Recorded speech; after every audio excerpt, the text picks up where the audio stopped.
Hi, my name is Chris Barreras, and I'm a biomedical technician working in Santa Fe Springs.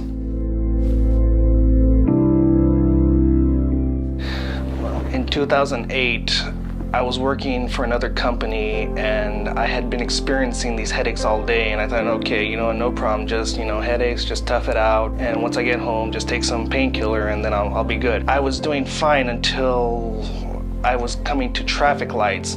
And then I found myself blacking out every time I was stopped at a red light and wouldn't even realize it. I didn't give it much thought. Okay, you know what, I have a headache, or maybe I'm just tired, so I just took a nap, and sure enough, I was good. Then later on, about August, the headaches came back, but this time it was just excruciating. I was losing focus, I was disorientated, I was very nauseous. I remember my manager had seen me in that condition and told me to go home, so I did.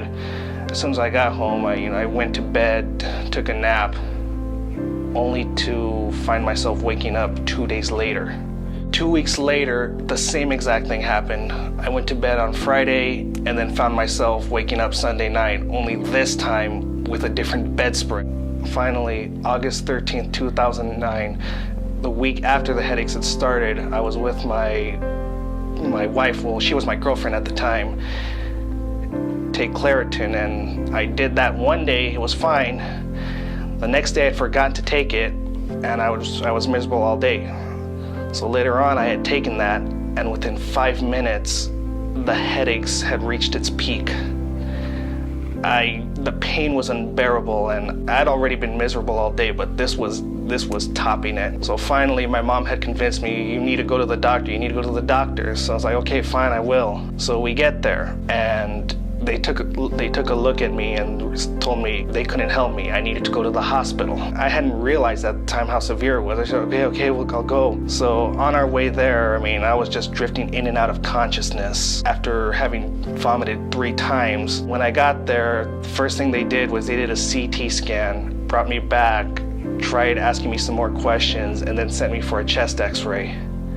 And that's all I remember until I guess I blacked out again. 2 hours later, and I'm in a bed in ICU with nurses and doctors all over. The neurosurgeon had just arrived, and he had told me that there was too much pressure built up in my head. So the first thing they had done was they had implanted a tube into my skull to help drain that pressure.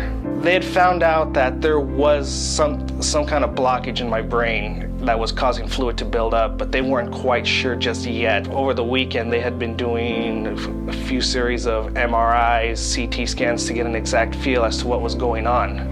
That's when they discovered that there was indeed a tumor lodged between the part that drains the fluid out of my skull. After that, they decided on Monday that they were gonna go in and remove it. So Monday came, and I was nervous because this was the first time I was ever gonna go under the knife. And normally it's not for something like this, not for brain surgery. So I started praying. It's like, oh, please, let this be quick. Let this be all over with once I go under. After I woke up, everything was looking all right. There wasn't much pain. That was something to be thankful for. I've never cried before, and then my mom was there, and she had told me, had I not gone to the hospital that day, it would have claimed me. The pressure would have been too much, and I would have died. And I think back, and it's like, oh my God. So that means all those times I had the headaches, it could have been fatal. And I think, wow, it really was miraculous through His grace that it didn't claim me back then. So thankfully, after all that I went through, I was completely healed. However, I was uninsured at the time of my hospital stay. So once I had been discharged, came the issue of dealing with all the bills that were going to come in. And then the first bill came in for my radiology, which was quite hefty. And of course, other bills kept on coming in for my ER admit, for anesthesia, for the doctors that visited me. But the one that stuck out like a sore thumb was the hospital bill. That one came in at a little over $250,000. And I was like, oh no. Mentally, I was just in complete disarray. I didn't know what to think.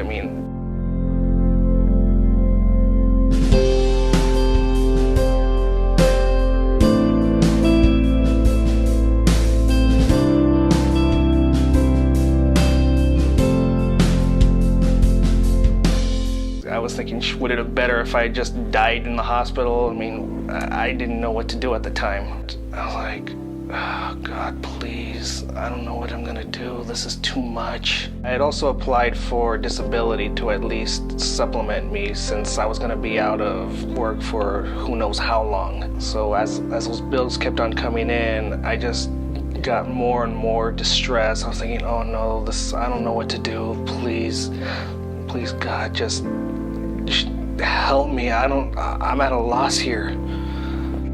Later, after I was approved for disability, so when I started receiving some income, it gave me a second wind as well, and I feel like I can take this on. After dealing with a few of my bills, next was the hospital. It was 2 months after that, I got a letter in the mail that stated that I had been approved, and what went from $250,000 went out to just a little bit over $2,200, less than 1% of what I actually owed.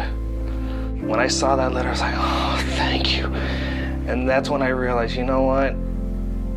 This just doesn't happen. This is truly a miracle. I mean, for me to go from near financial ruin to just owing less than a percentage of what I actually owed, I knew right then and there, someone really is watching out over me.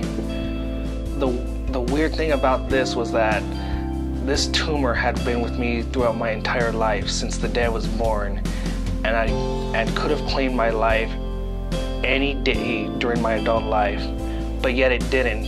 And now here I stand today, free of this medical condition, free of any financial hardship.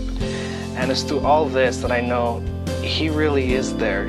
God is really watching over me, and that He will always watch over me from here until the day I die.